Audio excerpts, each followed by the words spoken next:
Hi everybody, thanks so much for coming. It's so brilliant to see so many people here. I'm Kate Jones, I'm a Professor of Ecology and Biodiversity at University College London, and welcome to our GardenTech event, so this Future Urban Green Space event, which is part of the events programmes for the Chelsea Fringe.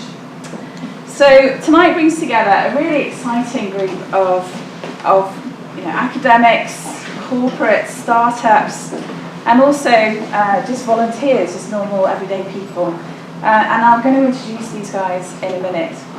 So just to give you some kind of background to this event, it's all about urban environments and how important those environments are, now becoming so and becoming more so in the future.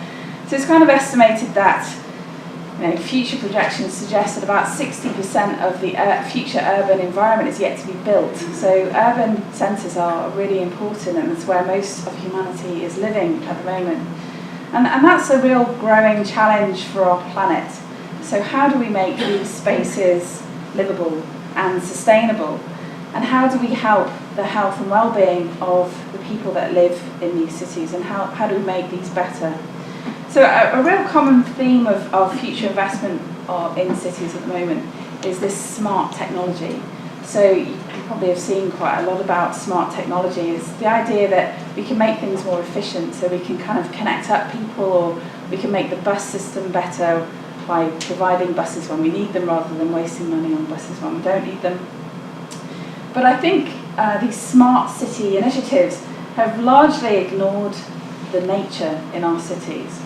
And that's unfortunate, because I think there is growing evidence of the benefits that nature in cities provides, and that can be from physical health and mental health.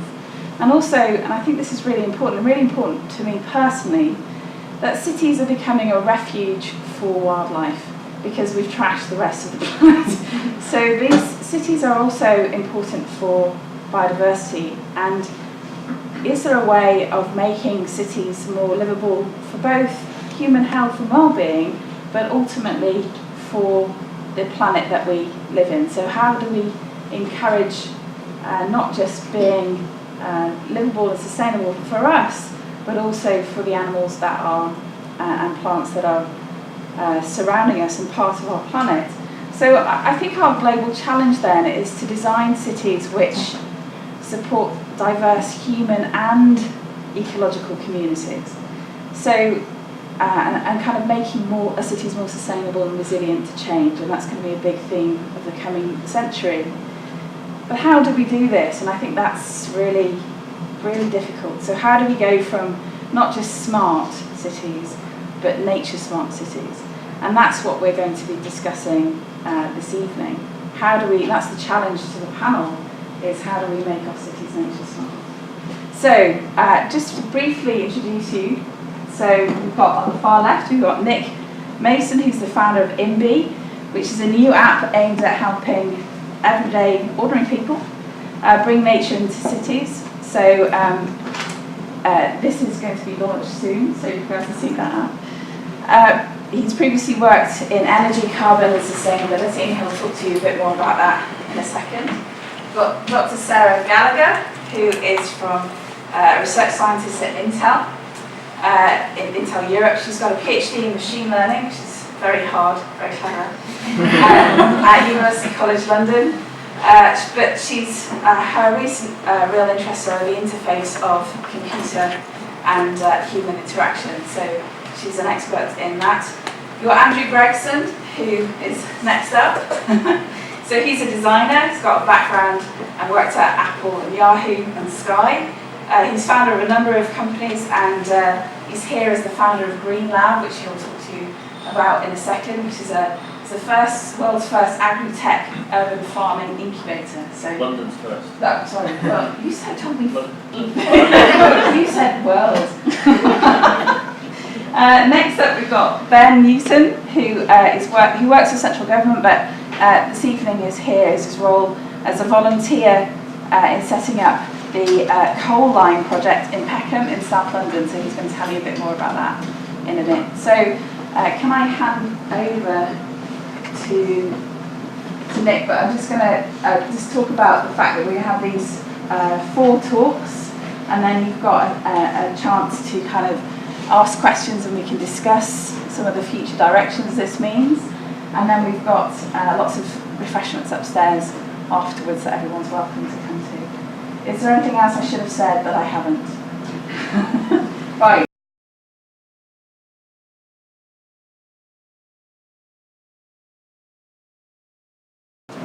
My name is Nick Mason. I'm the co-founder and CEO of IMBY. IMBY stands for In My Backyard, and that's where the idea for IMBY has come from. It's also where we're looking to make a difference in the world. So as Kate mentioned, for many years before founding IMBY, I worked in energy and carbon sustainability in both public sector, large corporates, and also startups. I inevitably found myself working with the built environment, places that we live and work, and looking for ways to make it more efficient. So whether that's automation, new technology, behavioural change, how do we put less resource in and have more emissions, carbon emissions and pollution coming out the other side. A lot of the job was focused on connecting what are actually fundamentally disconnected spaces when we get down to it, trying to draw inference and run analysis over these disconnected spaces. Sort of within that sort of whole smart city rubric. This is an absolutely random slide I picked up off the internet that demonstrates smart cities quite well. You'll see that every point around the outside points to human technology or built infrastructure or the built environment. So when people talk about smart cities, they are talking about how we make human technology smart. And I started wondering, well, what about all the spaces in between the built environment? The green infrastructure, the green spaces, the spaces that are actually already intrinsically connected. We don't have to connect them, and they're actually intrinsically smart as well, so we don't have to make them smart. What we need to do is figure out how to reveal the connections so that we can make use of that knowledge to actually make our cities a healthier, happier place to be in. And that's the challenge we set ourselves. Luckily, this idea of blue-green infrastructure is actually permeating at the top, up to the top, I should say, or down from the top.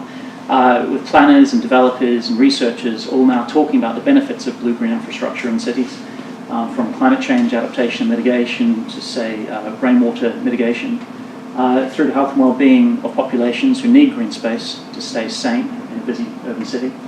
But again, a lot of these projects are from the top down. They are led by developers, led by researchers, led by planners. And we're looking at ways of getting the information to individuals' hands and to ordinary people's hands so people can actually play their part and feel that they have agency to actually make a difference where they live. So what we need is a lot of data, and luckily there is actually a lot of data out there already. The UK is possibly the most surveyed place in the entire world. There's more societies and charities focused on esoteric plants and animals than you can shake a stick at. A lot of citizen science going on, epitomised by RSPB's Birdwatch or Butterfly Conservation's Big Butterfly Count, where there's more than 50,000 people a year taking part in that now. We have a lot of research going on at universities focused on specific areas of work and of improvement. The smart cities movement itself means we've got the tech on the streets already, weather stations, air quality stations, sort of providing hard data about what's going on in the environment. And we actually know that one at the bottom corner, we know a lot about the soil that the cities are built on. And recent research has shown that the soils are a lot higher quality than what was originally thought, certainly much higher quality than a lot of the farmland that's around cities. The one thing that's really missing from that data picture is private green space, what goes on in people's private gardens. If you talk to researchers, it's hard to get, it's expensive to get, and it's hard to keep sort of current. And that's important because that makes up about 50% of green space in an urban environment. So if we have all these top-down planning kind of approaches, but it only tackles 50% of the space, we've still got a problem to solve, and that's why we need to get individuals engaged with this area. So we're looking at how we can do that at IMBY. And what we're trying to create is effectively a personal ecological intelligence tool, if you like. So if you know, or it knows where you are in the world, it can tell you about the health and the environment around you. It can tell you some of the challenges in the environment and give you suggestions for how you might improve that. We have a number of use cases that we're working to. So the idea that you might understand you have an air quality problem, but that you could plant some plants to help mitigate that. Or my mother's use case, which is the pollination check. She's recently planted a fruit tree, doesn't self-pollinate. She's literally going to wait for the next 2 or 3 years to find out if it's going to give her fruit. It'd be a lot better if she knew the trees that were in the area, or she could ask a neighbourhood to maybe plant a similar tree. Wildlife support is a big one. It's actually the genesis of the MB idea. I did my research. I got a multitude of top 10 lists for plants I could plant in my garden, but none of those top 10 lists told me what wildlife was in my garden to start with, what challenges that wildlife might be facing, and whether or not any of the plants recommended were any good for my garden in the first place. So it turned out that they were next to useless to help me make the decisions I needed to make. And then perhaps the most important one is connecting people to other people in the community. So finding out that there are people who are interested in the same things that you're interested in, a group maybe saving the sparrows, maybe working with hedgehogs, butterflies, bees, whatever it might be, and bringing you together. And that's really vital for what we're attempting to do, because what we want individuals to realise is that they're part of the whole, both in terms of the community that they operate in, but also in terms of the green space, the gardens, the patios, the balconies that they have. We want people to understand that they're part of a broader ecosystem, and so the actions that they take within their garden impacts on that ecosystem and vice versa. And the whole point of that is showing people that you can have agency. So in a busy, crowded urban environment, you can still take some control over that environment and have a positive impact on it. You don't need to feel disconnected and wait for somebody else to solve the problem around you. So that's MB. We're a personal ecological intelligence tool. Our aim is to help ordinary people bring nature back into the cities where we live. Thank you.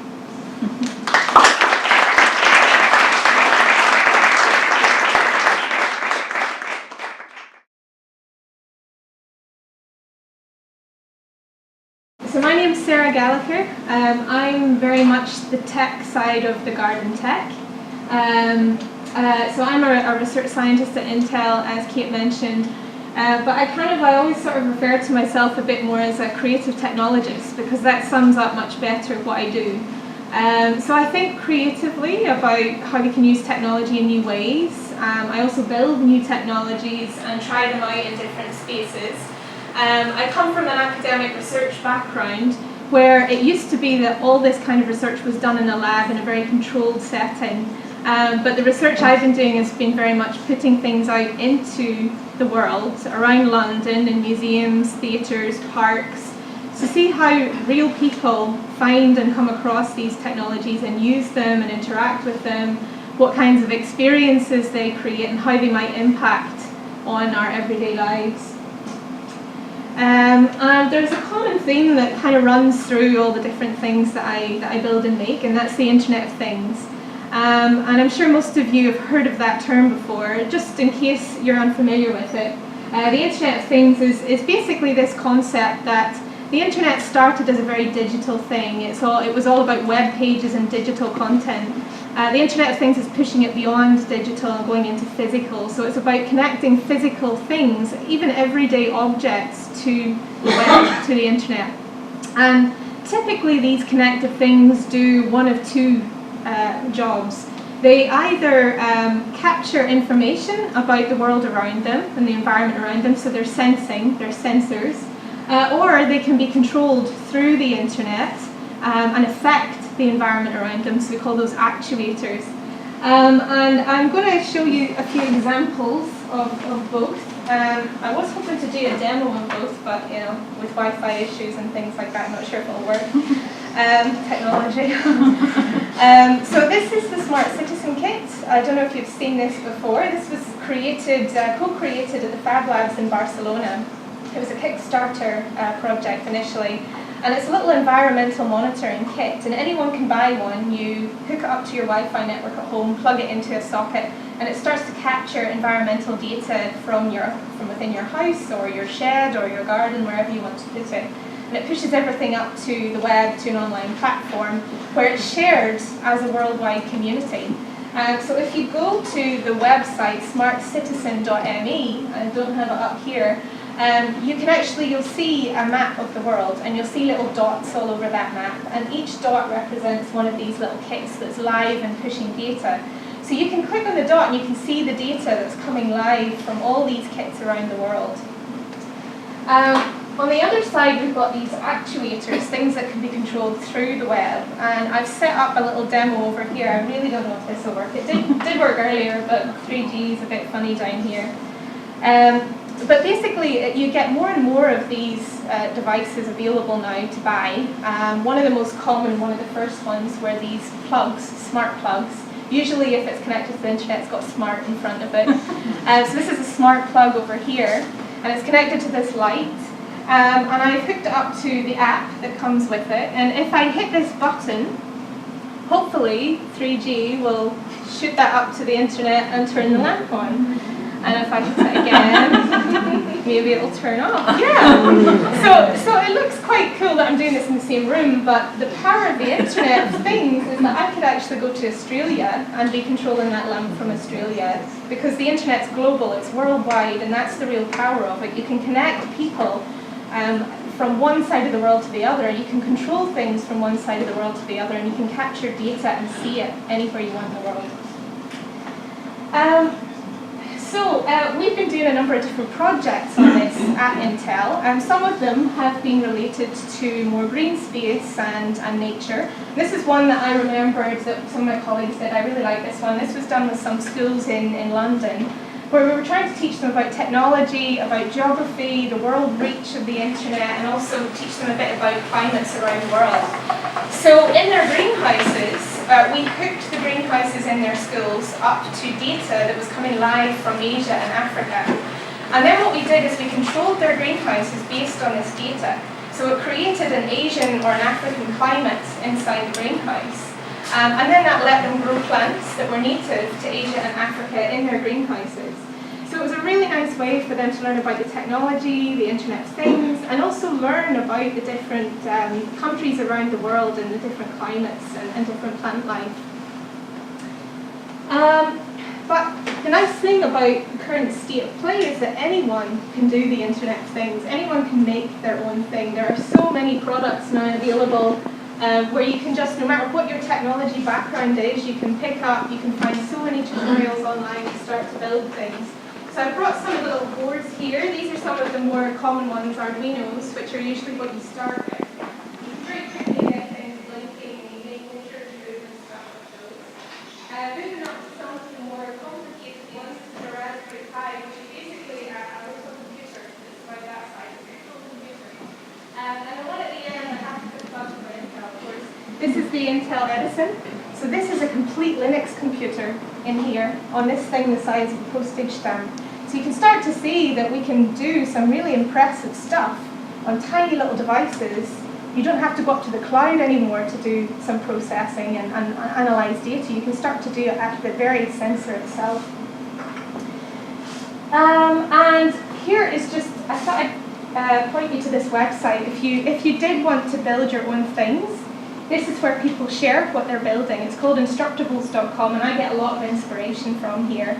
And if you do a quick search, IoT Gardening Instructables, you'll see hundreds of projects of things that people have been building with all these little boards and devices. Everything from moisture, humidity sensors, right through to creating their complete autonomous watering systems for their gardens. So it's definitely worth a look. But as a technologist, I haven't been involved a lot in designing technology for outdoors and nature and green spaces until quite recently, when we started to work with the Olympic Park, the people who run the Olympic Park, the London Legacy Development Corporation. And this was taken quite a few years ago. The park's very much in transformation at the moment. It's moving from the Olympic venue through to what the legacy will be. And the people who run and own the park really want to understand more about the impacts of all this construction, how to better support plant and animal life on the park. So we've been working with them to look at all different kinds of technology we can install in the park to help them make better decisions or understand more about space. So we have a couple of these. This is a weather station. So we've got a couple of these in the park. These are air quality sensors. So these ones aren't in the park. These were what we developed for Hyde Park a few years ago, and we had these installed around Hyde Park. We've also installed a number of microclimate sensors all around the park, and at the minute, actually, just today, we're installing some state-of-the-art sensors that we've developed with Kate and a few others to monitor animal life on the park. And keep an eye out for that. Next week we'll be doing a proper launch of that project. I wish I could talk about it tonight, but we're in the purdah, so I can't actually tell you about it until these stupid elections. But So we've been sort of working in this project for about 1.5 years now, and this is the first time I've really had to think about designing technology that has to exist outdoors for a long period of time and has to survive outdoors, and this is a huge challenge. And you really suddenly realise why most IoT projects happen in factories or houses or shopping malls, because they don't have to deal with things like weather and all the other crazy things that go on in the outdoor environment. In the research circles, if you're not doing something in the lab, if you're doing it outside the lab, we call it in the wild research, and this is definitely as wild as I've ever got. But yeah, what we're doing in the park, you have to suddenly take into account the British weather for one. So we don't just get vertical rain in the UK, we get horizontal rain as well, driving rain, and it gets into every nook and cranny. And then you have these huge temperature swings as well that technology has to deal with. And we've been developing our own. We're also using some professional ones. These are products, and sometimes even the professionals get it totally wrong. So this is a solar sensor that we installed in the park about 1 year ago. It's completely destroyed. It cost £1,000 to buy this little product. And the product developers even got it wrong with our weather over here. So what happened is condensation built up in this little plastic dome, and then the temperatures dropped and it froze and it cracked the plastic. And then when it thawed again, water ran in and just completely flooded it. So it's a bit destroyed. But even if you go past the weather, well, you get the normal weather, then you get the extraordinary weather events. So in the park, one of my colleagues was installing lots of microclimate sensors around the wetlands area. And then Storm Doris, I think, happened a few months ago. And unfortunately, one of the trees he connected a sensor to blew over. But it was still working. But by the time he got to the park maintenance people had lifted the tree and mulched it, and hadn't taken the sensor off. So he's got these crazy sensor readings of the sensors dying going through the mulcher. So yeah, you have to contend with all these totally unforeseen issues that you just never even think about until they happen. And finally, sometimes nature bites back. So you've got animals that you have to deal with in the outdoor spaces as well. And what we found when we tried to install these in Hyde Park is that squirrels love chewing through grey boxes and love chewing through cables. So our biggest challenge in Hyde Park was actually trying to stop the squirrels attacking the grey boxes. And they ended up having to put these little grills around each box to try and keep the squirrels at bay. And I'll just leave you with this. This is one of my favourite websites I just found the other day. So this is called cybersquirrel1.com, and what it does is it tracks all the cyber attacks by animals across the world. There's hundreds. So this is where animals have chewed through a cable or chewed through a grey box, taken out a Wi-Fi network or a power supply. What I love is, so squirrels are definitely in the lead. They're at 952. Humans are at the bottom. I can't understand this. Jellyfish are beating humans on cyber attacks. I don't even know what that is. But it's definitely worth a look, and there's some really good anecdotes in there if you click on that. So yeah, thank you. That was brilliant. Thank you.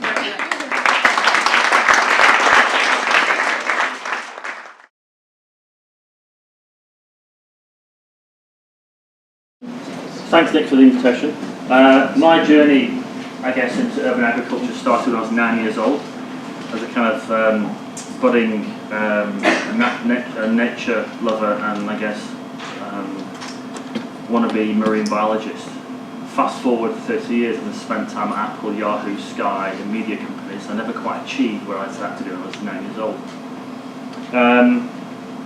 So I've spent the past 4 years developing a fab lab in London, Makerspace, learning my, I guess, tricks of the trade in terms of Makerspace, digital fabrication, distributed learning, open source technologies, and building communities of makers of all ages to teach them skills to fabricate products for their own.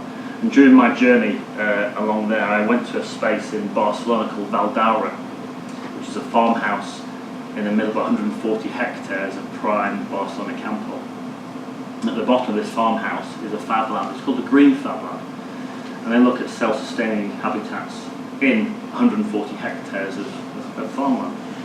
And I know the guys that run it really well now, and it kind of struck me that this is the kind of thing I should be doing instead of looking at digital fabrication. Take the knowledge I have and apply it to any I've got interest in, aquaculture, back to marine biology. So I spent the past 2 years developing a space out in Bermondsey. It's a disused kitchen, 2 floors, to basically fabricate from scratch with old art freight wood cases, old biolab equipment, and a local theatre sets, a green lab, essentially become now an incubator for agri-tech and urban farming companies or individuals. I was inspired by a talk recently by someone called Caleb Harper, and for me the whole, I guess, urban agriculture movement, certainly in London, is growing, very quickly. You have people like Kate Hoffman out in Stratford looking at aquaponics and hydroponics with tilapia, growing leafy greens for the whole food company. You have the Growing Underground guys in Clapham who are growing microgreens en masse with Michelle Roux and selling them farm to fork in 4 hours. And lots of others kind of coming up. I mean, allotments have been around for a long time, but I think it's only recently we've started to kind of think about where our food comes from, how it's produced, and how we're starting to, I guess, abuse the planet we've been gifted over the past 40, 50, 60 years. Going back to Caleb Harp, he runs a lab at MIT called the OpenAG lab. I've got a slide on Apple, yeah. And if you take the common ubiquitous apple, there's a TED talk he runs on TED, obviously. If you Google Caleb Harp, it's really about 12 minutes long. It's all about the apple. And now the average life of an apple before it reaches you is between 9 to 11 months from picking. Yeah? And that this is actually just a ball of sugar, because they store this stuff before it actually reaches you. Now I bought this from Sainsbury's earlier today to kind of prove a point. If I look at the back of it, anybody guess where it came from? Right? Keep going now. South Africa, yeah. So, this could have been grown in this country. Yeah? It could have been grown in a city, because there are spaces in cities. I've got a bloody big space. Yeah? We're farming trout. Maybe 5,000 litres of trout with an aquaponics system. So I started, after seeing his talk, I started thinking, why, or how can I help other startups from the ages of, from 13 to 90, get access to the knowledge to grow their own food using the space or the redundant spaces within cities. So the Green Lab initiative for me is a space for allowing kids from the ages of say 8 to 13 learn about microgreens, technology, farming, and trying to work out where their food comes from. Through to startups who are looking to fabricate the latest and greatest in the sensors in an environment where they can test it out in the wild, in running water, out in the space we have in Bermondsey. It may not have the kind of squirrel aspect to it, but also give access to some of the corporates who are still looking, where do we start to grow, how can we be more efficient in the way we grow our food, where is the next agri-tech innovation coming from? It's a $14 billion industry in the UK alone, okay? And there's a lot of investment going into food. Kimball Musk, who's Elon Musk's brother, has quoted, "Food is the next internet." So for me, the Green Lab is a space for individuals to learn about how you grow food, how you can apply technology to grow it more efficiently, but also look at the food system as a whole. When we think of agriculture, think of apples, or cows, or sheep. There's also insects. 70% of the world's population already eat insects. Yeah? By 2050, the world population will be about 9 billion, which is a 33% increase from where it is now. There'll be a 66% increase in the population within urban spaces, and yet those are yet to be built. So where do we grow the food? Where's it going to be grown? Is it going to be grown in Brazil and shipped across, in South Africa and shipped across? Why can we grow it locally? So rather than having 1,000 acres, why have 10,000 1 metre square plots? So people grow it locally in their backyard or in a community garden, but use the facilities of the space to help generate new ideas on how we grow food and how we can leverage, a network to grow food more efficiently. Coffee grounds, yeah. How many Starbucks are in London, Nero, the rest? Great medium for mushrooms, yeah, because it's sterilised. You can also there's face scrubs. So there's a couple of startups in the lab taking coffee grounds into face scrub. So for me, the urban agriculture piece, it spans not just the food, but the system that sits around it as well. Farm to fork. What about the waste? What about the bioreactor for all the lettuce we waste? What about the cores from the apples? Where do they go? They go into the bins, they go into the ground with the plastics and the coffee cups. So it's a big topic to cover. I'm just going to put some things out there to see some ideas and some thought. So, there's lots of spaces in cities, lots of unused spaces. There's no reason why these spaces can't be used for community-based growing projects. Things like sage, thyme, basil, rosemary, so easy to grow. Yeah, tomatoes. You don't need much in the way of materials. I've built the lab probably for less than £3,000. It's been self-invested, but all the wood, got so much timber, unbelievable amount of timber. And we built all the desks. This is, I think, in Shanghai. So there are spaces in cities that people can reclaim back, provided they have, I guess, the knowledge and the drive to make that change. So for me, it's about trying to entrust. I was born in '68, my son's 13. If I can convince him that agriculture's sexy, it's fun, and it's a cool thing to do, he's going to start thinking, well, how can I grow these locally? How can I do some mariculture and some prawns and grow them in the UK instead of shipping them from China or Japan? I'm trying to change the way people think by creating this space. I'm not saying I'm going to have the answer, but at least if I start, maybe somebody else can start, somebody else can be motivated or inspired to do it. It's more about, I guess, more questions and answers. But we open on the 22nd of June. It's a free house. It's an open from 2 till 8. Sure what we're doing. But for me, urban agriculture is about expands a kind of service design from literally the bacteria you may use to accelerate the growth of the herbs or the chilies, or maybe the food you feed fish. It tends to be fish derivatives. Why not use black soldier fly to eat waste produce to feed it a vegetable that's high in protein? Why not grow mealworms and turn it into flour and do a high protein bread? These are the kind of things we're looking to do in the space. We can farm spirulina. Sorry, I'm talking a bit fast. Spirulina is a water-based algae, blue-green algae. If you've never been to Crush, they use it in some of their kind of green smoothies. It comes from India or China. Big lakes, lots of birds in it. We can grow spirulina in the lab, really easy. You can grow it yourself. So lots of things you can do, and also lots of things you can do to change the way you buy products.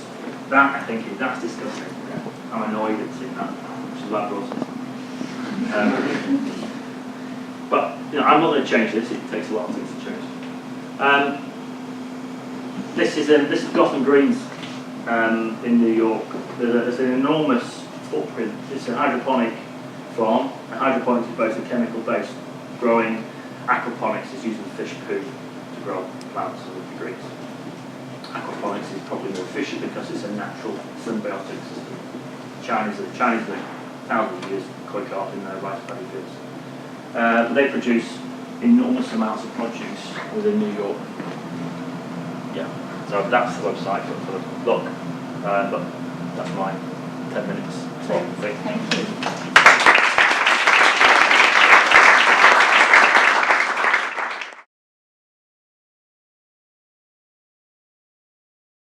So I'm Ben Newton. I'm a volunteer with the Peckham coal line, which came about maybe 3 or 4 years ago. Well, there's a gestation period of a lot longer, but things have really kicked off in the last few years. So I'll be talking about a little bit about that in terms of the background, how that came about. Primarily looking at the new connections that we've been trying to make, physically, environmentally, and also socially, or from a community point of view as well. Maybe looking at new or different ways of initiating and controlling change that takes place.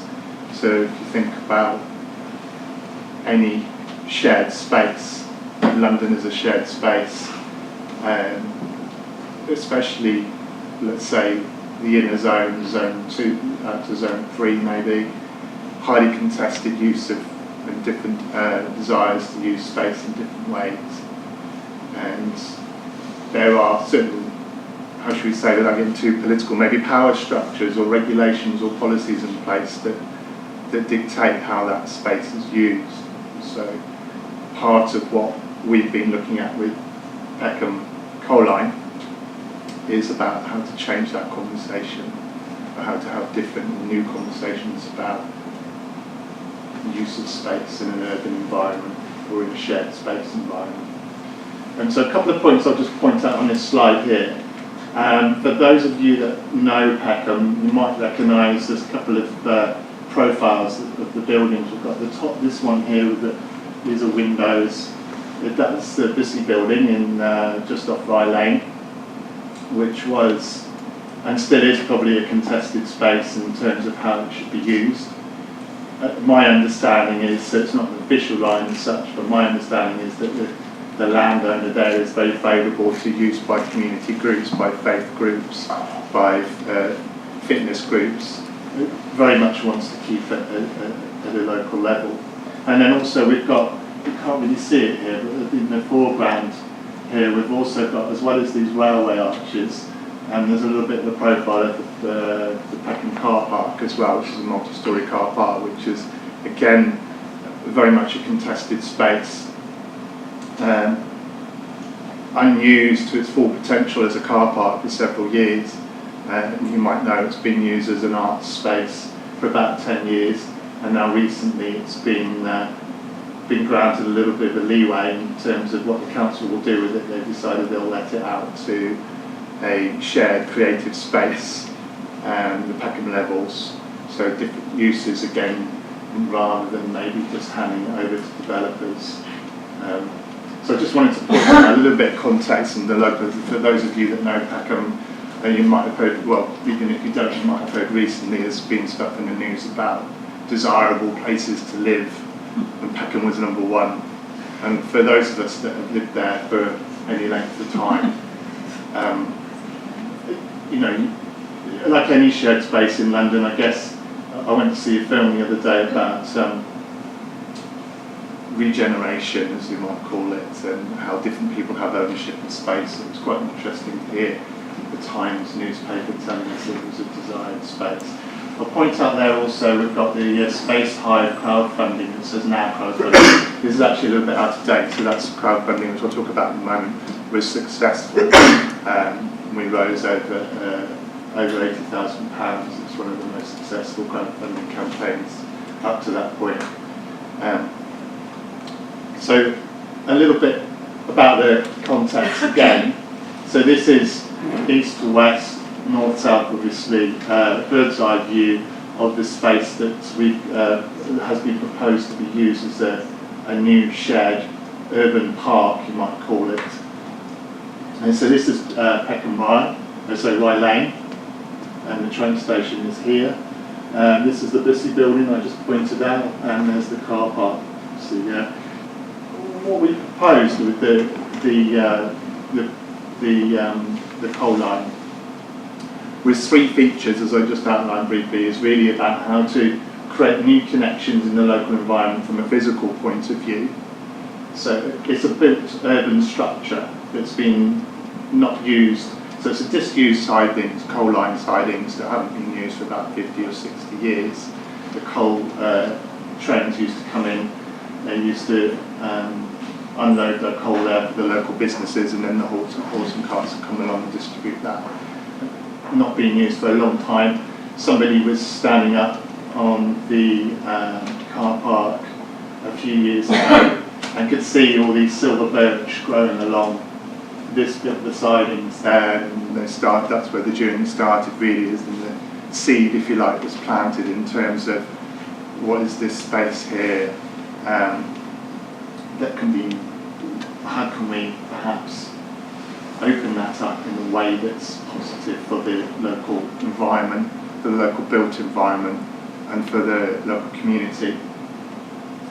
And a lot of the local schools, you can't really tell from up here, but there's a lot of busy roads going through the middle of Peckham and through the side streets, and a lot of the local schools, the school children have to cross those roads to get to school every day.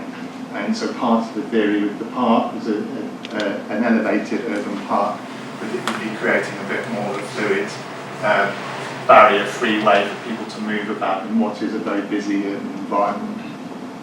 So it's really just trying to reimagine the spaces in which people are living.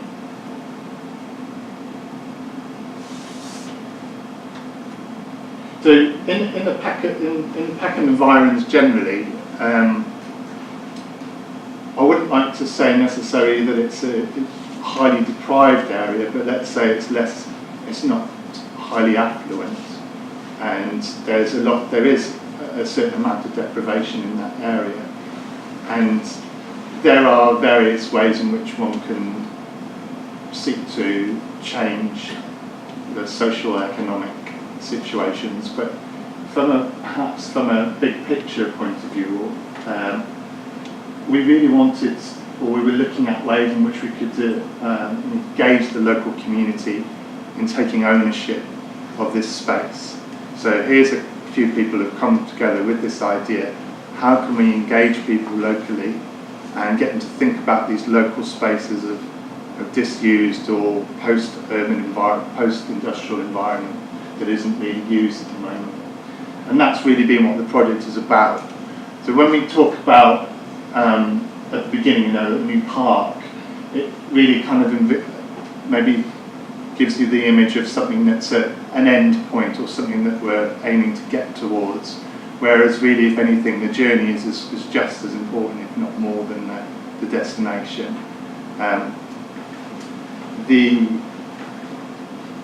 The planning process, the way in which there's a lot of contested land, as I've just outlined in that environment, and the way in which the local community is involved in the contested or the conversations about that space can sometimes be a bit top down, as we've heard in some other situations. And so really we're looking to change that, perhaps from the grassroots up. And so it was crowdfunded through Space Hive. So that is a particular crowdfunding platform that has a certain level of, shall we say, connections with key stakeholders, which they then give you access to, as well as helping you to raise the funds that you might need for a financial outlay. What the Coal Line team did was use the expertise that Space Hive gave and the connections that we had towards the Greater London Authority, the Mayor's Office, Southwark Council, Network Rail, who are the landowners, the local MP, Harriet Harman, and open up the conversations that perhaps might just go from a horizontal point of view between those power brokers, and maybe see whether that can become a little bit less hierarchical in terms of when the community become involved with that. So you do have, my background is not in planning, so I don't say in any way I understand that process, but I know that sometimes the consultation period, public consultation period, comes after there's been an idea from a developer. So I'm a developer, I've got a piece of land, I want to do something with it, I have to get people on board. So this process here is twisting that around and saying there's this groundswell of support for an idea, a vested interest in a space that these people, that we as community live in every day.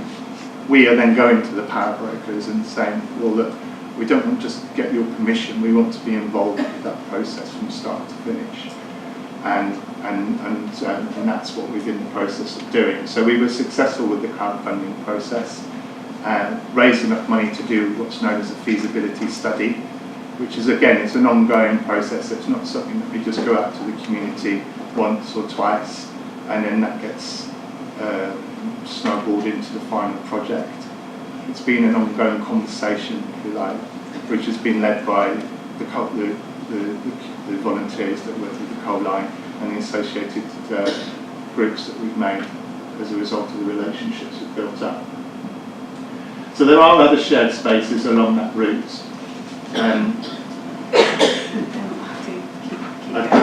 So just some other shared spaces which, because of the built environment, there was supposed to be an inner ring road going through this area at one stage, and they half finished it, cut off a lot of the streets too, and streets became dead ends. So we've looked at ways in which to open up those spaces and make them usable again. We've also been reaching out to local primary schools to really get them, so again this is about kind of ownership in this project, so kids in primary schools. Maybe this project won't be realised for the next 5-10 years, but when it is, they will have been involved with it hopefully from those early days, rather than it being something that's just launched on them. This is a busy slide, and it's supposed to be, because it's really supposed to give an idea of all that we've been trying to do. So from a physical point of view, it's about taking people on walks, it's about educating people, about having some fun, it's about getting the local kids involved.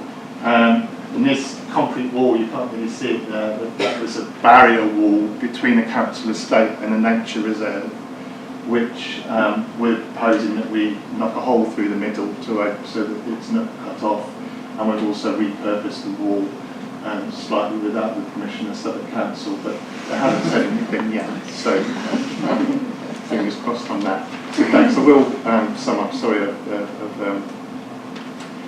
I'll just give us a few points really in terms of how I think this project fits in with these new ways.